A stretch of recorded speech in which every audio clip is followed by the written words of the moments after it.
আজকের ক্লাসে আমরা শিখব কিভাবে আমরা বিশ্ববিদ্যালয়ের ছাত্রছাত্রী হয়ে থাকলেও খুবই সহজে ইংরেজিতে কথা বলা শুরু করে দিতে পারি। একদম ইজি একটা এক্সাম্পল দিয়ে শুরু করি। মনে করি আমরা আজকে আমাদের প্রথম দিন ইউনিভার্সিটিতে কিভাবে কারোর সঙ্গে বা কোনো নতুন কারোর সঙ্গে কথা বলা শুরু করতে পারি। Hi, nice to meet you. Which dash are you from? Which school are you from? মানে তুমি কোন স্কুল থেকে আসছো। Which college are you from? তুমি কোন কলেজে পড়াশোনা করেছো। অথবা which city are you from? তুমি কোন শহর থেকে এসছো। সো খেয়াল করে দেখবে যে এখানে কিন্তু একটা বাক্যের মাধ্যমে আমরা স্কুল, কলেজ, সিটি তিনটা নিয়েই জেনে যেতে পারছি। সো তোমাদের কিন্তু অনেকগুলো বাক্য মনে রাখার দরকার নেই। একটা বাক্য মনে রাখলেই কিন্তু আমরা স্কুল, কলেজ, শহর তিনটা সম্পর্কেই আমরা যে কোনো নতুন কাউকে জিজ্ঞেস করতে পারবো। সো ইউনিভার্সিটির ফার্স্ট ডেতে কিন্তু এটা অনেক ইম্পর্টেন্ট হতে পারে। এরপর মনে করো যে ইউনিভার্সিটির কয়েক মাস চলে গিয়েছে, তুমি হয়তো বা কারো থেকে জানতে চাচ্ছ যে সে কোনো এক্সট্রা কারিকুলার অ্যাক্টিভিটি বা কোনো ক্লাব জয়েন করেছে নাকি। কিভাবে সেটা জিজ্ঞেস করতে পারো? Did you join any dash lately? Did you join any clubs lately? মানে তুমি কি কোনো ক্লাব জয়েন করেছো রিসেন্টলি? বা did you join any extracurricular activities lately? যে তুমি আর কি কি এক্সট্রা কাজ করছো পড়াশোনা করার পাশাপাশি। সো খেয়াল করে দেখবে একটা প্রশ্ন দিয়ে কিন্তু তুমি সে কোনো ক্লাব জয়েন করেছে নাকি বা কোনো এক্সট্রা কারিকুলার অ্যাক্টিভিটি জয়েন করেছে নাকি দুটো সম্পর্কেই জানতে পারবা যদি তোমার জানার ইচ্ছা থাকে। আরেকটা খুব কমন সিচুয়েশনে কিন্তু আমাদের অনেক সময় কথা বলা লাগে, সেটা হচ্ছে যে কোনো অ্যাসাইনমেন্ট বা কোনো ধরনের রিপোর্ট আমাদেরকে দিয়ে থাকা হলে সেটাকেও শেষ করেছে নাকি। সো আমরা যদি কাউকে জিজ্ঞেস করতে চাই যে সে কোনো একটা অ্যাসাইনমেন্ট বা কোনো একটা রিপোর্ট যেটা লাস্ট ক্লাসে দেওয়া হয়েছিল সেটা করেছে নাকি, তাহলে আমরা সেটা কিভাবে জিজ্ঞেস করতে পারি তাদেরকে? খুবই easily, did you finish the dash we were given in the last class? Did you finish the assignment we were given in the last class? মানে যে আমাদেরকে লাস্ট ক্লাসে যে অ্যাসাইনমেন্টটা দেওয়া হয়েছিল সেটা কি তুমি শেষ করেছো? Did you finish the report we were given in the last class? এর মানে হলো যে আমাদেরকে লাস্ট ক্লাসে যে রিপোর্টটা দেওয়া হয়েছিল সেটা কি শেষ করেছো? সো খেয়াল করে দেখবে এখানে কিন্তু আমরা অ্যাসাইনমেন্ট বা রিপোর্ট না বলে পেপার বলতে পারি, এসে বলতে পারি। সাধারণত ইউনিভার্সিটির ছাত্রদের কিন্তু এগুলো নিয়ে অনেক কাজ করা লাগে। সো আমরা যদি কাউকে জিজ্ঞেস করতে চাই যে সে এগুলো শেষ করেছে নাকি, আমরা কিন্তু একটা বাক্যের মাধ্যমে সেটা জিজ্ঞেস করতে পারবো। এরপর অনেক সময় এমন হয় না যে হয়তো আমাদের ইউনিভার্সিটির খুব একটা লম্বা ছুটি আসছে বা কোনো একটা ভ্যাকেশন আসছে, আমরা আমাদের ফ্রেন্ডকে জিজ্ঞেস করতে চাই যে সে এই ব্রেকটাতে কোথাও যাচ্ছে নাকি বা ঘুরতে যাচ্ছে নাকি। আমরা কিভাবে এটা ইংলিশে জিজ্ঞেস করতে পারি? Are you planning to go anywhere during the summer dash? Are you planning to go anywhere during the summer break? যে তুমি কি এই যে আমাদের সামনে যে ছুটিটা আসছে এই ছুটিতে কি তুমি কোথাও যাওয়ার প্ল্যান আছে? Are you planning to go anywhere during the summer vacation? যে গ্রীষ্মকালীন যে আমাদের ভেকেশনটা আসছে সেই ছুটির সময় কি তুমি কোথাও যাচ্ছ, তোমার কি কোনো প্ল্যান আছে? সো খুব ইজিলি কিন্তু আমরা এই বাক্যটার মাধ্যমে আমাদের ফ্রেন্ডদের সঙ্গে তাদের ফিউচারে কোনো ভেকেশনে কোথাও যাওয়ার প্ল্যান আছে নাকি ইজিলি এটা নিয়ে জানতে পারবো।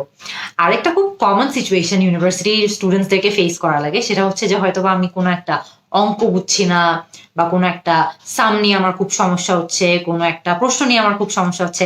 আমরা ইজিলি কিন্তু চাইলে এটাও একটা সেন্টেন্সের মাধ্যমেই জিজ্ঞেস করতে পারবো বা এরকম একটা সিচুয়েশন ফেস করলে একটা সেন্টেন্স ইউজ করেই হেল্প চাইতে পারবো।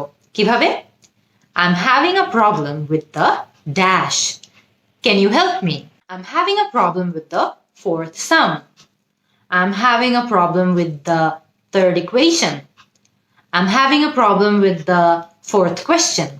সো খেয়াল করে দেখবে যে এখানে কিন্তু জাস্ট একটা সেন্টেন্স স্ট্রাকচার ইউজ করে আমরা অনেক ধরনের জিনিস নিয়ে আমাদের সমস্যা হচ্ছে এটা বোঝাতে পারবো। হয়তো বা সেটা একটা সাম রিলেটেড সমস্যা হতে পারে, একটা অঙ্ক রিলেটেড সমস্যা হতে পারে, একটা প্রশ্ন রিলেটেড, একটা এসে রিলেটেড সমস্যা হতে পারে। আমাদের পুরো সেন্টেন্সের স্ট্রাকচার কিন্তু অ্যাজ ইউজুয়াল একদমই সেম থাকছে। আমরা জাস্ট একটা সেন্টেন্সের মাধ্যমে একটা দুটো ওয়ার্ড পাল্টিয়ে কিন্তু খুবই সহজে আমাদের প্রবলেম সম্পর্কে আমাদের ফ্রেন্ডদেরকে বলতে পারবো। এরপরে আরেকটা খুব কমন সিচুয়েশনে কিন্তু আমরা ইউনিভার্সিটির ফ্রেন্ডরা কথা বলে থাকি, সেটা কি? যে হয়তো আমরা আজকে ইউনিভার্সিটিতে গেলাম, আমরা এখান থেকে কোথাও যেতে চাই। Do you want to dash today? Do you want to go to the movies today? যে আজকে কি মুভি দেখতে যাবি? Do you want to go for lunch today? যে আজকে কি বাইরে লাঞ্চ করতে যাবি? অথবা do you want to go to the club event today? যে আজকে ক্লাবের যে অনুষ্ঠানটা আছে সেখানে যাবি? সো খেয়াল করে দেখবে আবারও যে আমাদের ওভারঅল সেন্টেন্সটা কিন্তু সেম থাকছে, যে do you want to dash today. এখানে ড্যাশে কিন্তু আমরা যেখানে যেতে চাচ্ছি বা যেটা করতে চাচ্ছি সেটা বসিয়ে দিলেই হবে। আমাদের ওভারঅল সেন্টেন্স স্ট্রাকচারটা কিন্তু অ্যাজ অলওয়েজ একদমই সেম থাকছে, আমরা জাস্ট একটা দুটো শব্দ পাল্টিয়ে ডিফারেন্ট মিনিং কনভে করছি। আর একটা খুব কমন সিচুয়েশনে আমরা ইউনিভার্সিটি স্টুডেন্টসরা একজন আরেকজনের সাথে কথা বলে থাকি, সেটা কি? একজন আরেকজনকে একটা জায়গায় নামিয়ে দেওয়া। Can you give me a dash till farm gate? Can you give me a drop till farm gate? অথবা can you give me a lift till farm gate?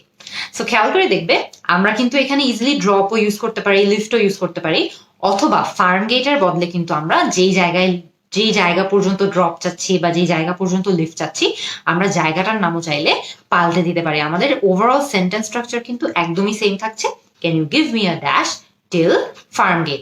আমরা কিন্তু এখানে চাইলে ফার্ম গেটের জায়গাও একটা খুব ইজিলি একটা ড্যাশ ইমাজিন করতে পারি, যে can you give me a dash till dash. So প্রথম ড্যাশে আমরা ড্রপ বসিয়ে দিব অথবা লিফট বসিয়ে দিব, আর লাস্টের যেই সেকেন্ড ড্যাশটা আছে সেই ড্যাশটাতে আমরা যেই জায়গা পর্যন্ত একটা ড্রপ চাচ্ছি বা যেই জায়গা পর্যন্ত লিফট চাচ্ছি সেই জায়গাটার নাম বসিয়ে দিব। So can you give me a drop till farm gate? Can you give me a drop till green road? Can you give me a drop till Mirpur? So আমরা কিন্তু জায়গাটাও খুব ইজিলি আমাদের যেটা দরকার বা যেই জায়গা পর্যন্ত লিফট দরকার সেটা বসিয়ে দিলেই হবে। ড্রপ অথবা লিফট ইউজ করতে পারবো, দুটোরই অর্থ হলো যে আমাকে কোনো একটা জায়গা পর্যন্ত তুমি নামিয়ে দিতে পারবা নাকি। তো আমাদের কিন্তু খুব ইজি কিছু ডায়লগস এর মাধ্যমে আজকে আমরা শিখে ফেললাম যে কিভাবে ইউনিভার্সিটির ছাত্ররাও খুবই সহজে একজন আরেকজনের সঙ্গে স্পোকেন ইংলিশ খুবই ইজিলি প্র্যাকটিস করতে পারবে। আর কি কি জিনিস নিয়ে তোমাদের ডেইলি কথা বলা লাগে আমাকে কিন্তু কমেন্ট সেকশনে তোমরা জানাবে, আমি তোমাদের অ্যান্সারের জন্য ওয়েট করবো।